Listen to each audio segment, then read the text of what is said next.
Paul, welcome to Locked In from Massachusetts. Yes. We love our Massachusetts guests and our tri-state area guests. Yes. Well, thanks for having me, and it's a pleasure to be here and an honor to talk to you today. Yeah, thanks for reaching out, man. Yes. You know, it's so easy for guests that want to come on the show to just reach out. We look at every email and then respond as fast as we can. Well, thank you. How did you come across the show? A podcast. I did some searching on the web, and I was looking for podcasts in the area. And your name came up because you're pretty popular. So I did some research, and I thought this would be a good place to tell my story. I'm glad I made the cut. Yeah, I'm glad I made the cut. No, the platform's open to anyone, you know, like we were talking about upstairs. Yeah, very nice. Anyone with any type of trauma, criminal justice, law enforcement backgrounds, welcome always to come on the show, because that's what it's about, normal, everyday people. Right. And you see a new face every day, which is cool. You don't have to look at the same person talking about things, which is I like because it doesn't get boring. Yeah, it must be good to talk to different people, different stories.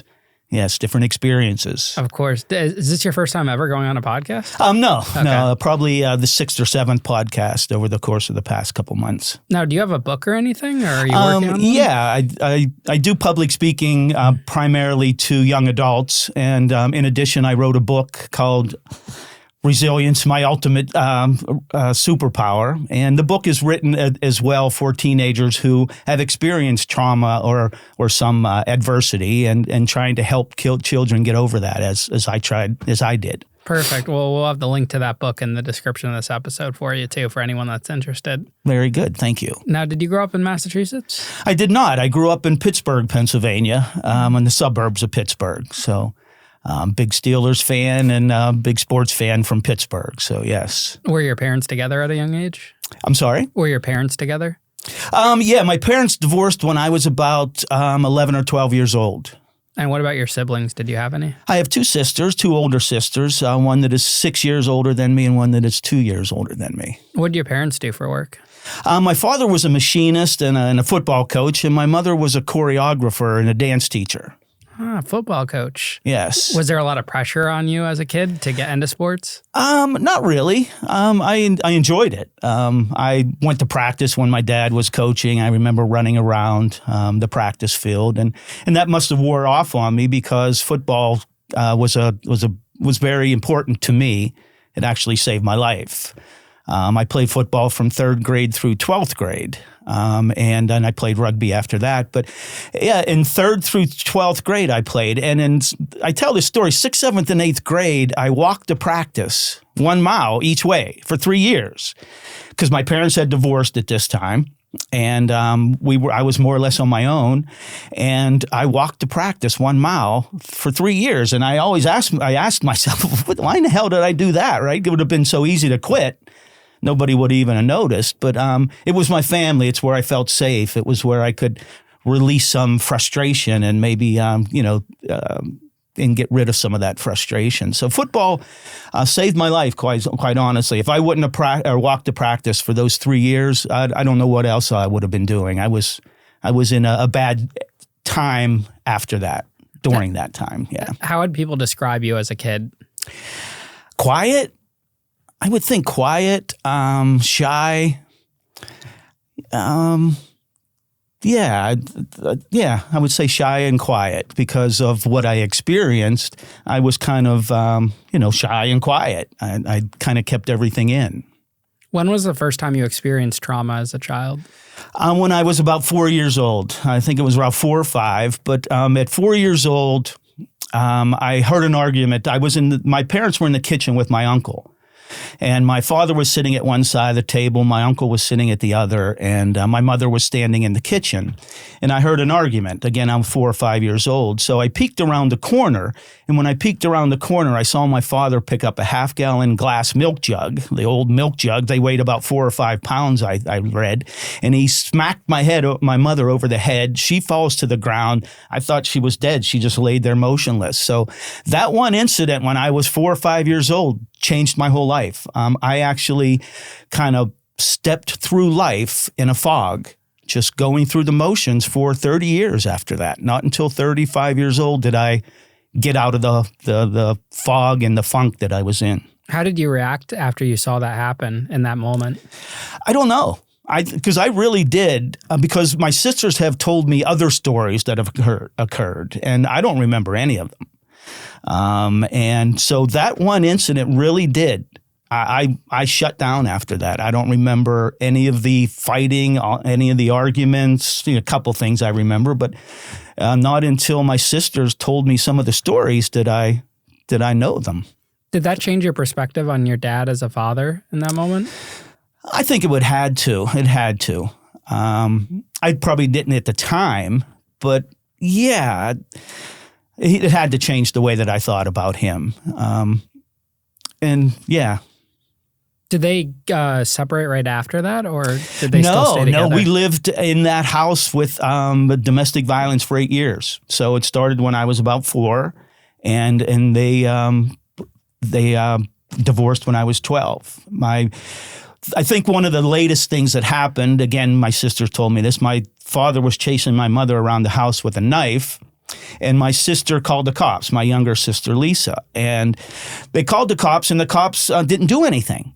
This is 1970, 72. So they didn't do anything. They actually, I looked it up. I was like, why didn't the police do anything back then? And I looked it up, and they said they were actually trained to take their time, to be slow to respond because it would resolve itself. That's what they were trained back in the 70s. So it just continued. That abuse just continued until 12, until they divorced. And again, I think my father beat up my mother and knocked her teeth out. And I think that was the deciding factor. Did your dad have any problems with drugs or alcohol? Yeah, he was an alcoholic, most definitely. Did you know that at the time? No, but I mean, you see pictures. He's always had a drink in his hand. I mean, it's a family thing, not just my father. I mean, alcohol was big in the family. It's an Italian family. My father wasn't Italian, but yeah, he drank a lot. My sister told me that he used to sit there. My mother, again, she was a choreographer, so she always had theater shows late at night, and then she went out with people afterwards. And my father would just sit there and drink and just pound on the table, just waiting for my mother to get home. And then when she got home, that's when the shit would hit the fan. And my sister, Lisa, used to be with my mother a lot of times. Because she would go to the shows or whatever. So she came home to that as well. So yeah, he was an alcoholic for sure. Do you remember if your mom ever took, precautions to shield you guys from your dad? I don't know that. No, I don't know. I don't know. I don't think she did because we lived in it. And, after my parents divorced, my mother wasn't around. My father was gone. He was doing whatever, but my mother wasn't around. We lived on our own. I was on my own from the age of 12 to 18. Wow. Who'd you stay with? Well, we had a roof over our heads, but that was about it. We would move from apartment to apartment. 1 month would have no electricity. Next month would have no heat. I used to go out and collect soda bottles to get something to eat. It was survival. It was survival from 12 to 18. And I was into drugs and alcohol, and I was doing everything that I shouldn't have been doing. So were you in like a shelter or a group home or anything? No, never got to that point. And that's a good question because if that would occur today, social services would be all over you. But no, nobody was around. It was, we lived in the house for probably grew up in for our 3 years before we start moving from apartment to apartment. So we lived in that house for 3 years by ourselves, the 3 kids. Did you ever find out why your dad had so much anger? No. But, it's a great question. I think there's two answers to that. One is generational abuse. My grandfather was abusive. It just runs in the family.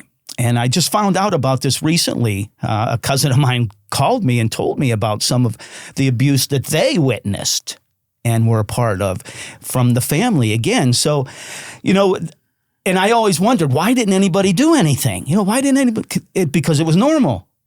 Everybody was doing it. Everybody was beating everybody up. And it was part of life. And I thought that as well. I grew up from 4 to 12 like that.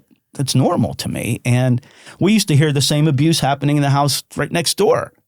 Same type of fighting and arguing. And so it was normal to me. I thought it was normal. Did he ever put his hands on you? No, he did hit my sisters a couple times. Nothing, no major beating, but just because I think my sister was covering my mother and he was hitting her to get to my mother, I think is what happened. But he didn't beat me at all. Why do you think your mom stayed with him for so long and tolerated that? Good question. I don't know. You would think you would move on. But again, I think it was normal. Her father was abusive. Her father used to beat up their kids, her brothers and sisters. My mother was the golden child, if you will, of the family. So she didn't get any of that abuse, but he used to beat up the kids, my grandfather. So again, it was a normal part of life back then. It kind of shows how like generational curses get started and also how addiction gets started too and how it gets passed down. Isn't that the truth? Absolutely. Because and that's what I was doing. I was doing the same thing. I was drinking heavily. I was doing drugs and snorting cocaine and doing everything. And it was part of life, right? And not until I got out of that funk did I start to really live. Do you feel like you were you lacked love and attention as a child because of the way you grew up, essentially? Yeah, absolutely. Yeah, abandonment is a feeling that we all have. But yeah, most definitely. And how do you think that's affected your social relationships as you get older? Well, it did, because before I seeked therapy, I was doing all the wrong things. I was drinking. I was going out and, I was playing rugby at the time as well. So, we would be traveling on the weekends, we'd be drinking and snorting cocaine and do all the bad things. So, yeah, it just continued until I put a stop to it. Yeah. Did you ever try to ask for help at school? No. Yeah, and isn't that funny that we don't ask for help? And I talk about that when I talk to the teenagers and the young adults, because 65% of teenagers that are struggling for whatever reason, it could be abuse or whatever it may be, 65% of don't ask for help. Only 35% of young adults who need help, that are struggling with a lot of different things, only 35% ask for help. And why do you think that is, having lived it yourself? Yeah, I think there's probably a few reasons. One, I think in most is that a lot of people feel that they're being labeled as somebody with a problem. That Paul has a problem, and it's all about how people will think about Paul because he went and they seeked help, and Paul's a little crazy, needs help. So I think that's the biggest thing, is social judgment on how other people will think of me if I were to get help. So no one on your team or in the school saw that you were just like this lonely kid walking, a mile to sports, or kind of, maybe even going through it? I'm sure you showed signs of distress, right? You would think so. Yeah. I mean, yeah. Nobody recognized it. I don't know if I hid it well, but nobody recognized it. Do you wish someone did? I'm sorry? Do you wish someone did? Of course. Yeah. Yeah, if anybody could have helped eliminate that abuse for that number of years, yeah. Because, witnessing it once or twice is different than, I would think, than a continual abusive home where, almost every night it's like fighting. I mean, it was fighting, punching and hitting and screaming. And it wasn't just arguing, which a lot of people do. What would you do in those moments? Did you have like a safe place at home, or? We used to hide a lot. I remember actually huddling up with my sisters and just kind of trying to feel safe. I know my sister had a place for clothes, a little treasure chest thing. She used to hide in there to get away from the abuse, and so my father wouldn't find her. So, yeah, we used to hide. And there were signs. If people would have looked at it, really looked deep, they would have recognized the signs. I mean, as an example, I flushed all my my sister's baby dolls, the Barbie dolls, all the heads were flushed down the toilet. I mean, wouldn't think I needed help or anything. There was one time that my sisters were watching me and they wouldn't let me do something. I don't know how old I was, probably 10, 11 years old. I said, I'm going to go hang myself. So I put this rope around my neck. I tied it around a tree. I'm hanging from the tree. They look out of the window and see my feet hanging. They thought I hung myself. They come running down and I was laughing. But yeah, there was obviously signs that I needed help, but I was just a mischievous kid back then. They probably thought. Were you and your sisters close? And did you guys discuss what was going on in your household? No. You know, it's funny. Forever. I mean, not until I started this public speaking did anyone talk about the abuse. Ever. Never. Never discussed, never mentioned. It was like it didn't happen. And while I'm thinking about it, my mother just, 5-6 months back said, Paul, I'm sorry. I'm sorry for always leaving you alone. She said that to me. That's the first thing that was ever said. Ever. Tell us about how sports helped you escape through this time that you were mentioning earlier, those frustrations. Yeah. Like I said, I played football from 3rd grade through 12th grade and, it was big in the family. My dad was a coach. My uncle was a coach.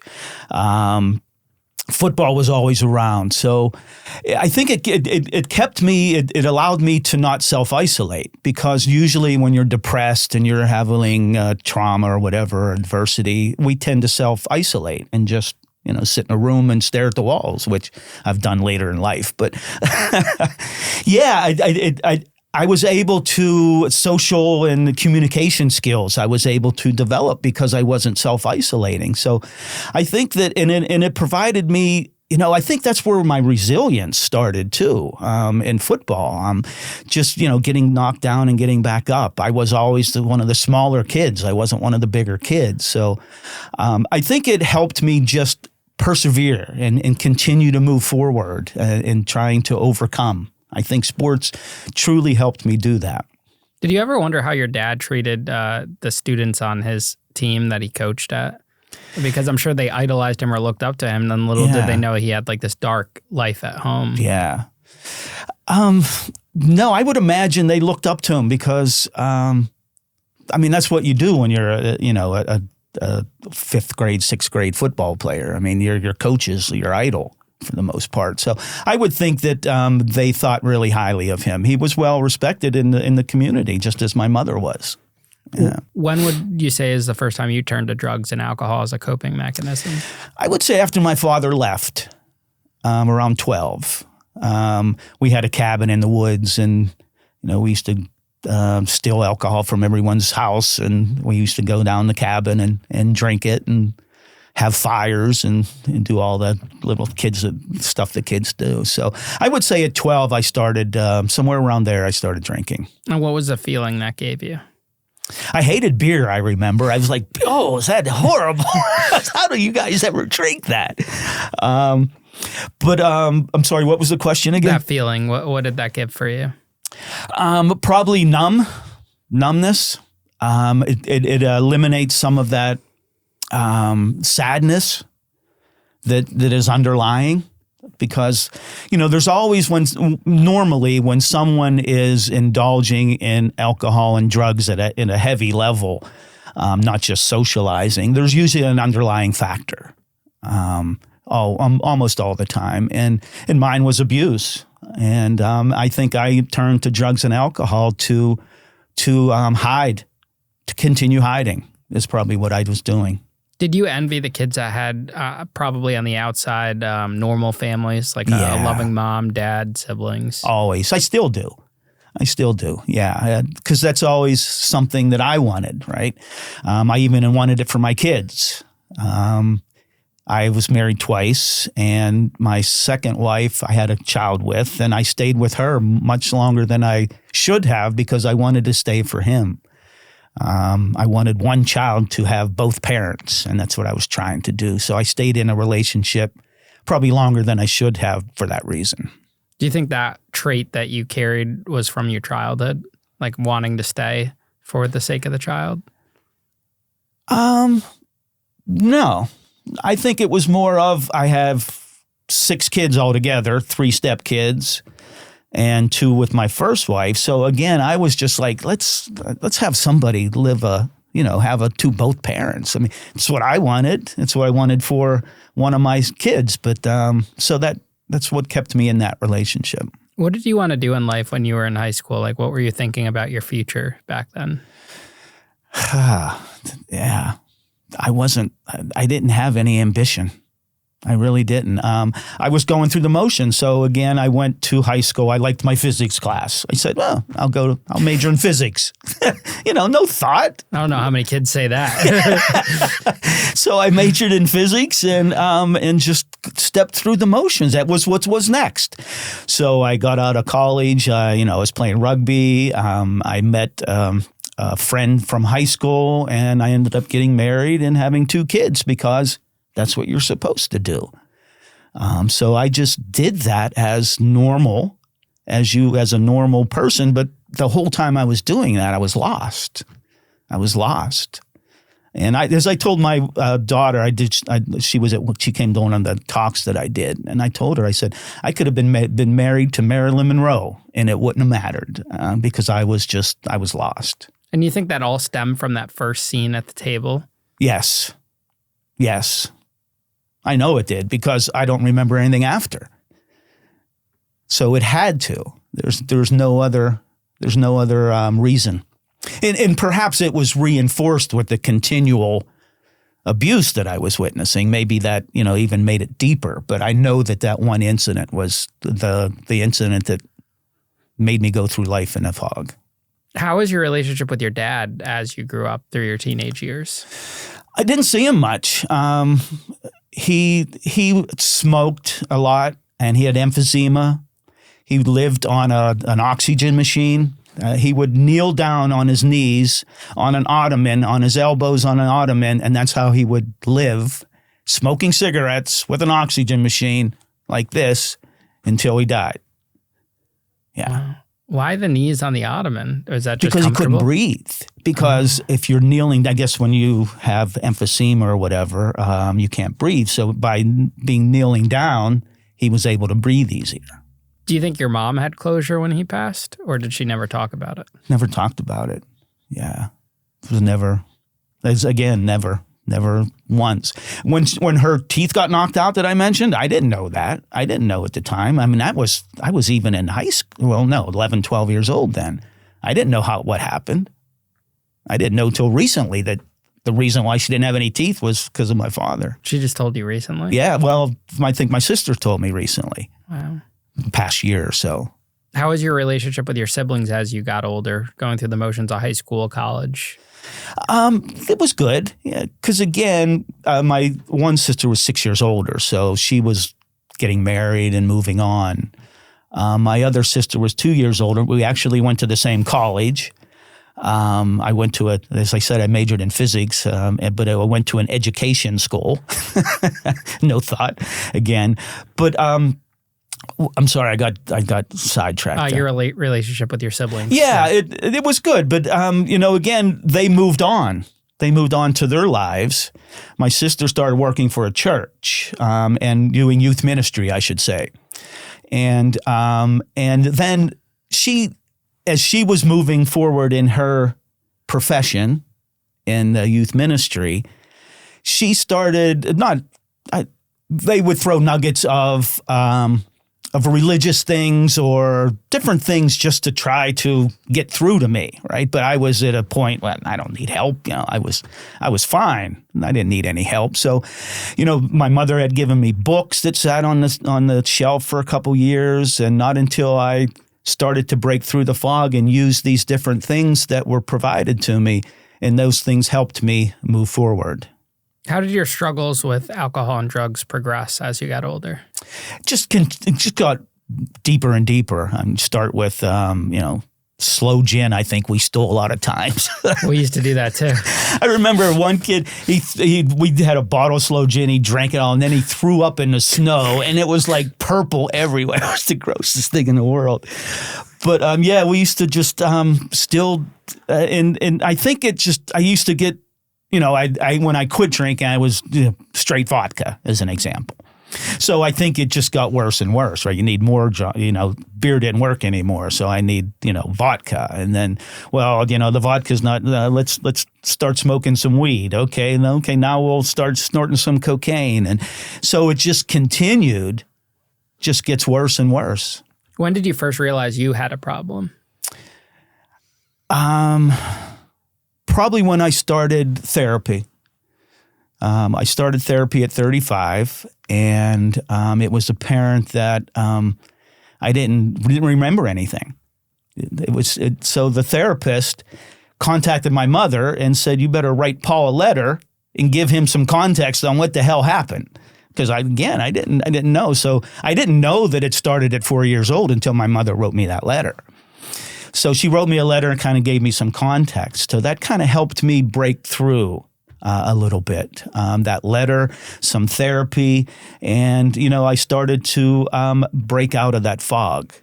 Tell us about that experience in therapy. Why did you first decide to go to therapy, especially at that age? It takes a lot for especially a man who's older to say, I'm going to go to therapy. It's a good question because I don't know. I don't know what made me take that step. I don't know what it was, but I know that it took me there. But it was, I don't know if there was anything in particular. I think that I started to just break through some of that fog with just having some knowledge of what happened. And not until I did that did I'd start to understand what I actually was going through. Do you think you had like a rock bottom moment? Oh, I had to. What it was? Yeah, I would say, when I left my kids. I say when I walked out on my first wife and my 2 kids, I would say would be rock bottom. Why'd you do that? Because I was lost. I was lost.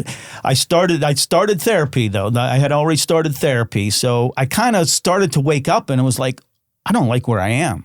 I don't like this. Because I married, through therapy, and I ended up marrying my mother. My first wife was kind of like my mother. She was very, needy, or she was very caring and so forth. So she kind of filled that role of my mother, I think, is what I kind of learned through therapy, my first wife. Would you advise people not to do that? Like go for the traits of their parents in a significant other? But don't we do that? Yes, I would try to stay away from that. Yeah. But again, I wasn't in the right frame of mind. So not until I walked out of the with my wife and kids did I that was rock bottom. Did you form relationships with your wives' fathers specifically because you kind of lacked a father figure? No. I never really gravitated towards that. My second wife, maybe a little more. My second wife, he was very strong. My second wife's father was very strong and a little rough around the edges, very. So he kind of filled that role for a little bit, I would say, yeah. Were you ever open and honest with your wives about what you had went through? No, never told them. Isn't that something? Do you think that led to the divorces? No. Well, my second wife, I never told her. I told her that I witnessed abuse, but never told her any of the details. My first wife never mentioned a thing. No. Now, were you still actively drinking and using drugs throughout these relationships? Yes. Yeah. Did they know about it? They probably didn't know the extent of it. Because one time, as an example, my first wife, we had some cocaine and she was there when we were doing it, just once. So she knew that we had done it, but she didn't know that it was all the time. Now, describe your drug use. Were you someone that wasn't even working and kind of just spending his last dollar on drugs, or what was life like? No, I was actually in IT for information technology for 30-some years. So during that time, I had a pretty good job. I was climbing the corporate ladder, doing IT, doing project management and program management. So I continued to do the drugs and alcohol as I was starting my career. So Go ahead. Go on. And I think it stunted my career, obviously, not being totally there. So I know it slowed me down. And do you think in a way that kind of made you more depressed and lost as well? The alcohol and not advancing in your career, and that kind of stems back too. No, not at that point. Later on in life, my career, something similar happened, which did impact it. Yeah. Do you feel like you lacked kind of purpose? Yeah. I had no purpose. I didn't know what my purpose was. I was, I wasn't treating people right when you're doing drugs and alcohol and, running around. I apologized to so many people since. So, yeah, you don't treat people right when you're in the wrong spot. Did your mom or siblings know about your drug use at all? They knew that I got high. They smoked marijuana because I used to have it all around. But but they didn't know I was. I probably knew I was doing some cocaine, but again, not to the level that I was. Once you got into therapy, how long did it take you to start realizing, what these, root issues were and how to fix them? It took me 3 years from the time that I started therapy till I quit drinking. So, that was a 3-year period that I was finding myself. And so your question again? About how long it took you to start realizing those root issues once you got started in therapy. Yeah, it did take the 3 years, but I was still pretty much at a bad spot until I hit that 3-year mark. I had left my wife and kids. I was playing rugby. I was drinking and doing the wrong things. So, it took a long time. And this is when you were 35? 35, yeah. And you quit drinking at around 38? 38. September 12th, 1998 was my birthday. I just decided to quit. It wasn't like that I had to do anything. It was, I was praying and I said, I need some help. And that's what came of it. I just cold turkey and never have gone back. Including the drugs too? Yeah. Well, the cocaine. I suffered from Lyme disease for 10 years, which I got high then, marijuana, because it kind of helps your muscles and joints and so forth. So, yeah. Wow. So you haven't had a drink in all those years? 26 years, yeah. How does that feel, looking back on it? Well, I have to, again, if I wouldn't have, I wouldn't be here. So, yeah, it was a saving grace for sure. But now you didn't just get into public speaking right then and there when you quit, right? You kind of went through more of life and then found that path? Oh, yeah. Yeah, there's a lot more challenges to get there. Yeah, I didn't start the public speaking until, I worked for Accenture for 16 years after they let me go a couple of years back. It hasn't been long. I was migrating people to the cloud, getting companies to the cloud, Fortune 500 companies to the cloud. And now everybody's in the cloud. Now they're going AI. So Accenture got rid of, 30, 40,000 people and just cleaned house to invest in AI. I thought they still need the cloud though, no? Yeah, but everyone's already there. So there was no more people to recruit? There's no more, I shouldn't say there's no large organizations that need to move from a local environment to the cloud. They're already up there. Okay. And we moved a lot of them. I've never heard of Accenture before. Accenture, yeah, it's a consulting company, a large consulting company. How old were you when you lost your job? 62. Were you getting ready to retire at that point, or? Wow, this is a story. Yeah, share with us. So I was getting a divorce, and I had to refinance the house. So we were in the courthouse all day long. We finally came to a resolution. My wife, my ex-wife, she left. We came back. I came back home that night. And she was packing up things. And the agreement was that we were supposed to come together and take turns. I'll take this, you take this. And, sure, that works. So I came home from wherever, and she was packing up stuff. And I said, what are you doing, kleptomaniac? And so she kept packing things up. So there was a picture of my son Sam playing football that I know I wanted. So I went and grabbed that picture, and I started walking away. And I walk away, and I get hit from the back.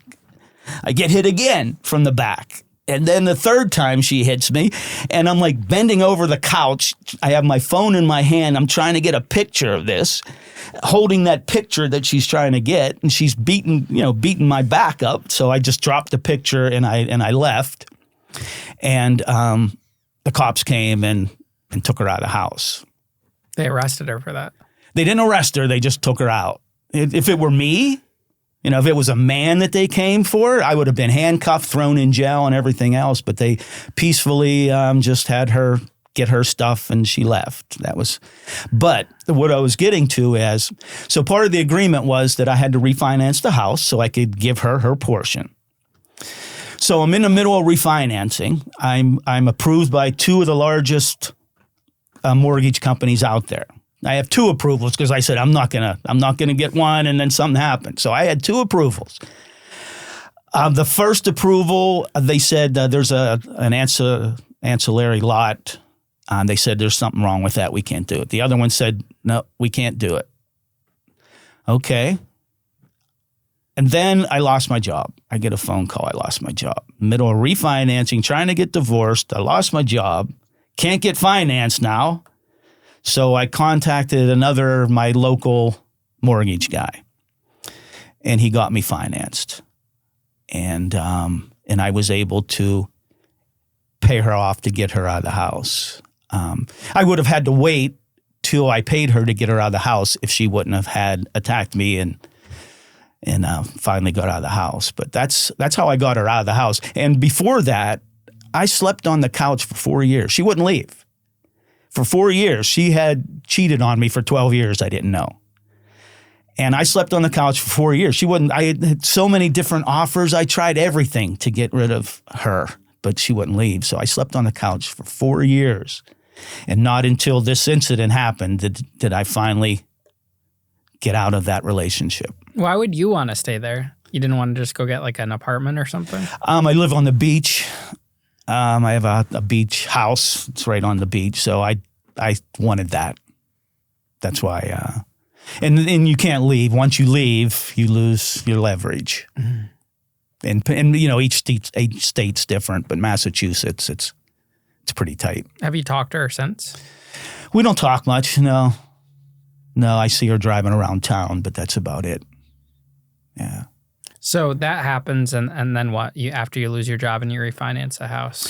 Yeah, so I started to try to find another job in IT, but I'm 60 years old. Nobody wants a 60-year-old IT guy. So I tried for 2 years. I mean, hundreds and hundreds of resumes and interviews and everything, and I always got to the end, and it was like, nah.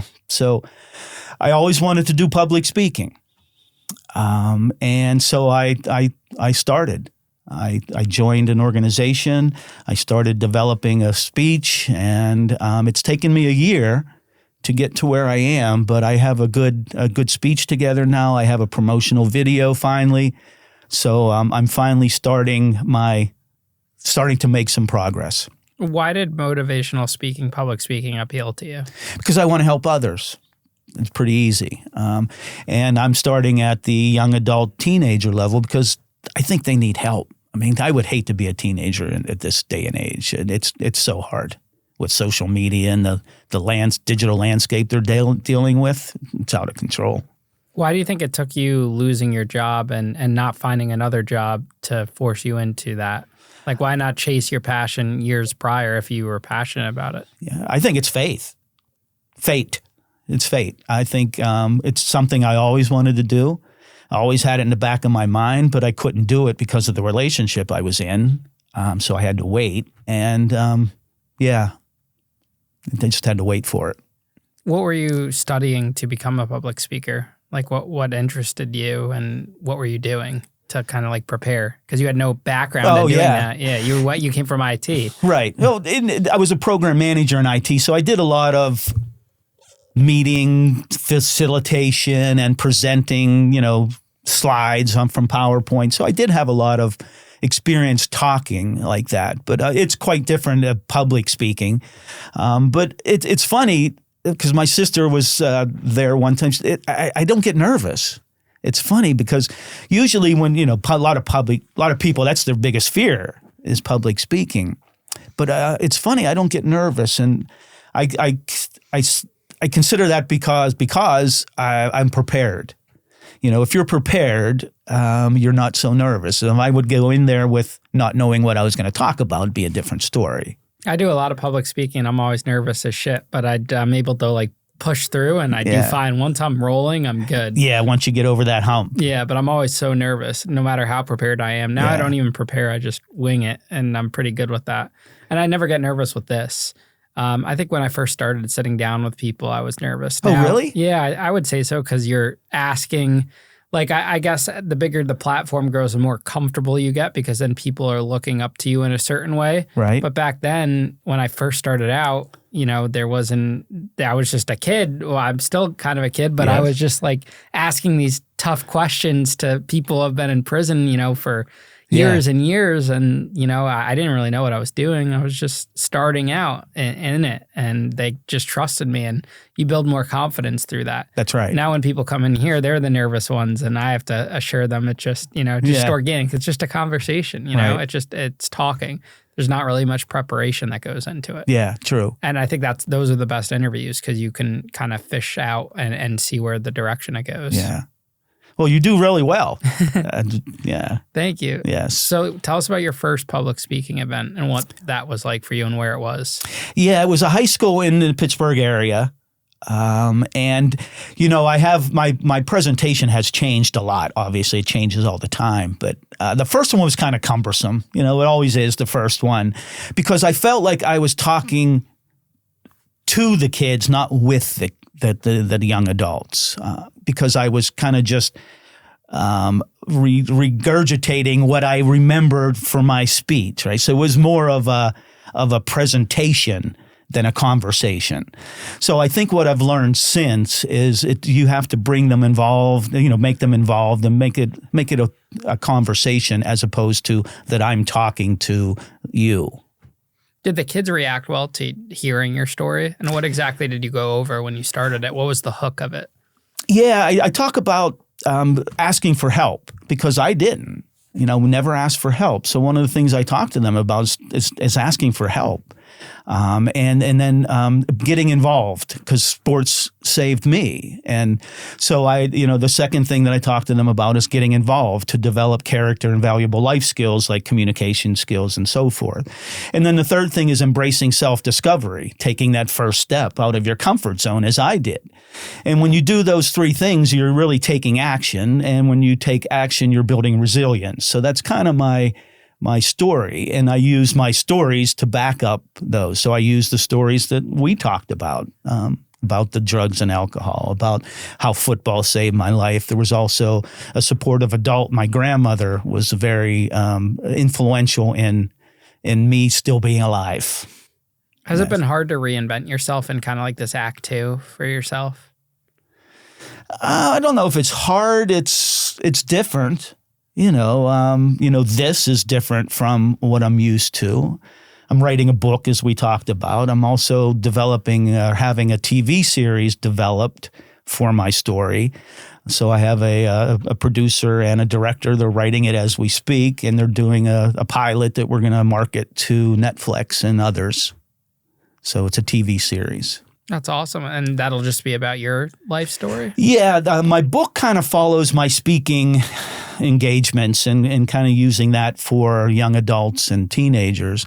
But the story, the movie will be more about my story, about how my mother lived with a priest and she wasn't around, and we lived on our own, and all the different stories that come from that. So it's going to be based more on my life than my book is more for my speaking business.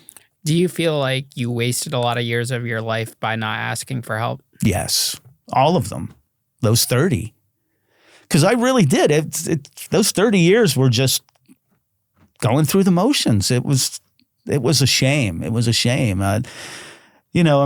Walking out on your wife and kids, it's not easy to do. That's hard to do. But if I wouldn't have, it was part of my growing. It was part of me getting to where I am. How are you able to make peace with that situation? A great question. I think I made peace with it a long time ago, to let go of that guilt. Because what I did, one of the things that kind of broke me out of the funk is I was assigned to a project in Cleveland. And so this was the night that I told my kids that I was leaving.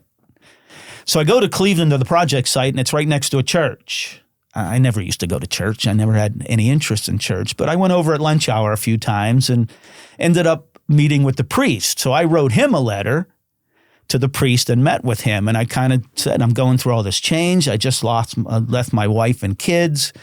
I'm in this dark space. And he just said, just pray. He said, just pray. What is it that you want from me right now, oh Lord? I said, okay. So I left with that. A couple months later, I'm sitting at a bar, drowning my sorrows, sitting there drinking. It's busy, the patrons everywhere, a couple bartenders, a DJ playing music behind me. And I'm sitting there drinking my vodka, and I look at this bottle of vodka behind the bar, and I say, what is it that you want from me right now, oh Lord? And as soon as I said that, the DJ behind me said, yes, that is God. I was like, all right. I didn't turn around to look at him. I didn't need to. I knew he was talking to me. And this was part of my awakening, the 3 years that we talked about. And then another time I was in this busy public area by the beach. And for some reason, I was looking for a place to pray. Again, I don't always look for a place to pray, but this day, for some reason, I was looking for a place to pray. So I said, I'm in this busy coastal beach area, public area. So I said, I'll just drive this coastal road to see if I can find a place to pray. So I'm driving along the road, and I come down this hill, and then there's this big opening overlooking the ocean. So I pull my car down, and I come walking up. And there's this circular formation in the ground. It was a labyrinth. Labyrinths have been used for thousands of years as a spiritual tool for meditation and reflection. And a labyrinth has one way in and one way out. It's a circular thing. So I started walking through. It's like a maze. So I walked to the center of the labyrinth. And in the center of the labyrinth, there's a little pile of rocks. And sticking out of these rocks is a crucifix of Jesus. And this overlooks this ocean that has a lighthouse that flashes 143. The light flashes 14, I love you. So so I started to get I became more spiritual.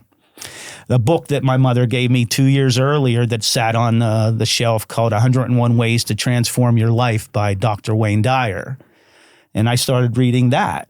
It was a cassette tape, started listening to that. And again, all these things, these little things all added up. And that brought me to the point where I was praying and I quit drinking. So it was those times where I dropped my guard. I broke down that wall that I was hiding behind, and I started to get help. I started to get some therapy. I started to get some information from my mother. I started to read some information. And that's what opened up my heart and my mind, and I was able to start feeling again. Was it hard for you to open up to a therapist when you first started seeing her or him? Yeah. I didn't. It's the first time ever. I didn't know what it was all about.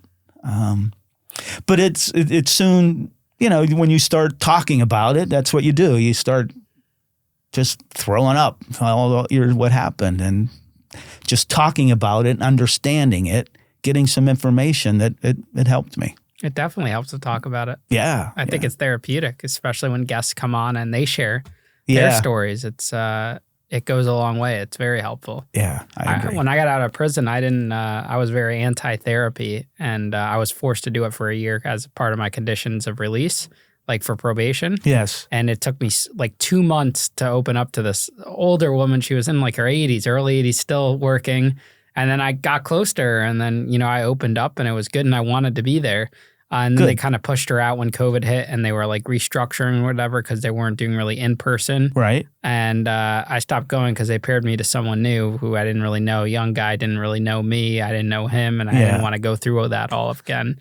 Now I feel like what I do now is kind of like therapy because you're sitting and talking and you're vulnerable.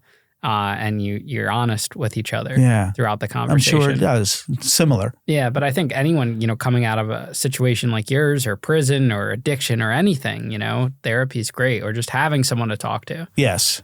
Yeah, and that's what, like you said, what made me seek that therapy. I don't know what it was, because it's hard. Like you said, it's hard to do that and to say that I have a problem. I need help. A lot of people don't want to admit that they have a problem. They need help. Do you have friends that you were close with over the years that you were able to talk to open and honestly, or did you kind of feel like they would judge you?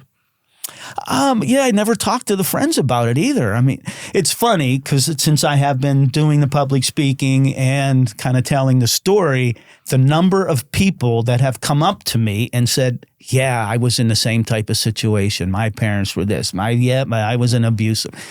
The people that have gone, again, it was so normal back then. I think it happened to much more than we know.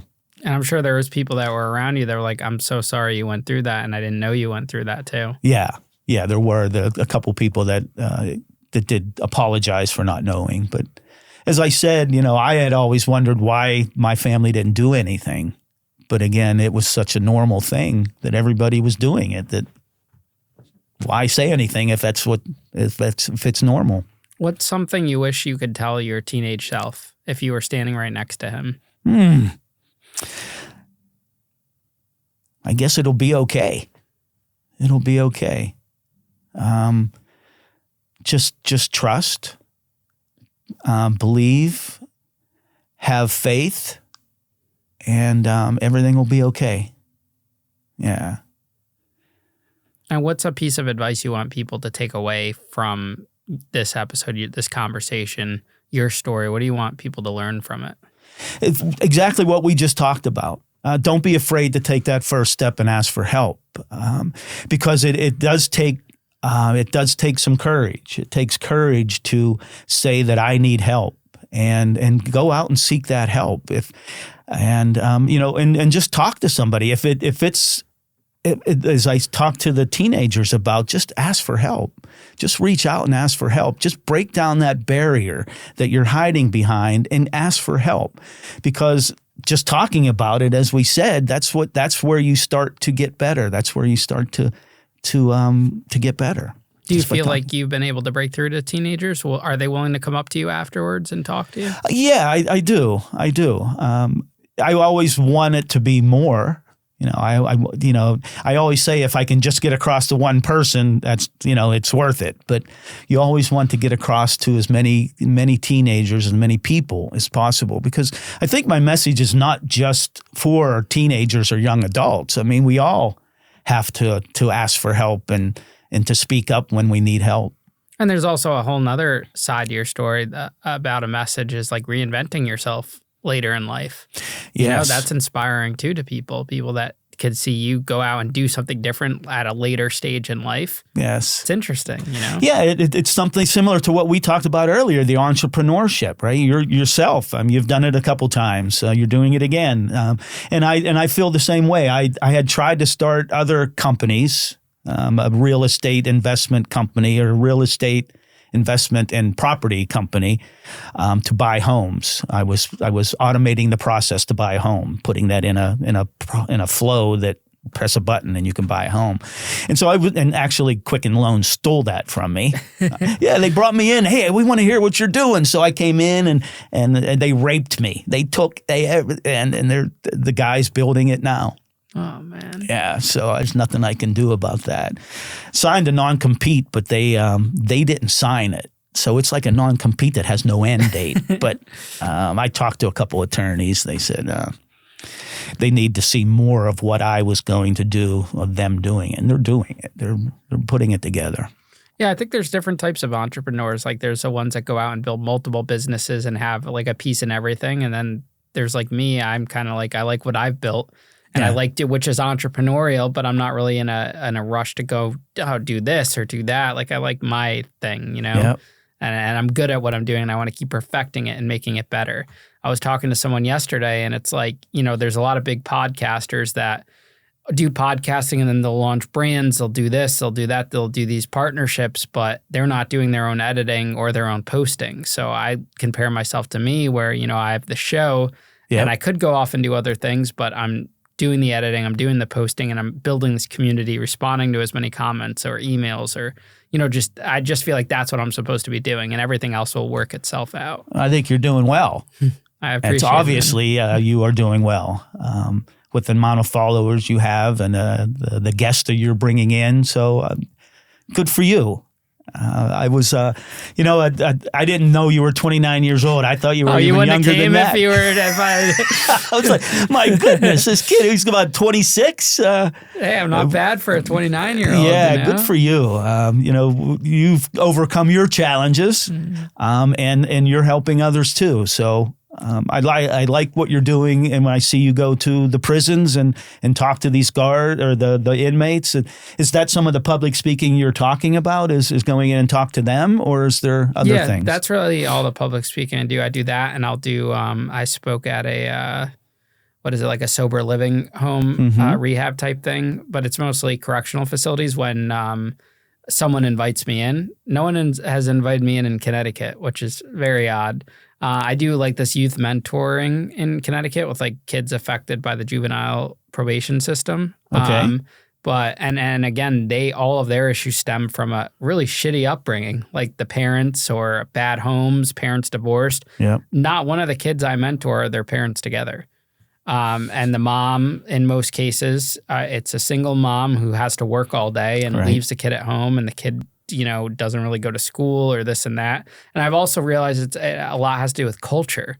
Like growing up, depending on the culture you grow up in, your parents might not be able to spot who the good kids and the bad kids are to hang out with. Like my parents had a sense of, oh, that's kind of a shady person, you shouldn't hang out with that. And I don't think it's the same way in some cultures. I think they're more open to seeing, you know, multiple people be together and not, you know, judge someone, so to say. Right. Which you shouldn't necessarily judge someone, but you could. A parent kind of has that feeling of, hey, this isn't a person you should be around, you know. Yeah. So I think that lacks when certain parents are a single parent and they're stuck working, you know, all day and night. So. Yeah, it's. I mean, the kids are on their own, right? I mean, they're on their own, like not maybe as bad as I was, but yeah, they're on their own as well. Yeah, so I do that, and I do the correctional facility speaking when I get invited in. It's fun, and it gives hope.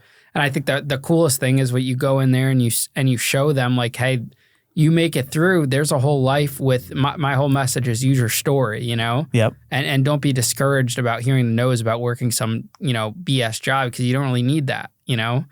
I was working at Whole Foods and I worked my way up, which anyone can do if they have the drive and the determination. But the point is you don't have to get stuck like at any type of place working a minimum wage job when you have this interesting story that you could run with. Yeah. Yeah. You mentioned something. I wonder if I was one of those kids that the parents said you don't hang out with Paul. I was one of those kids too. I had parents of friends, and you know they still said that even after prison. And now what can they say? Now some of those parents watch the show. Yeah, good for you. Yeah, there was always a lot of haters. But when you're growing up in like a small town area, you know, they always have something to say. And like we were saying earlier, I still get comments. People think this is my parents' basement. I've always wished we had a basement. We didn't have a basement. It's pretty good. I know. That's what there's this one guy that always comments, you're filming in your dad's basement right now.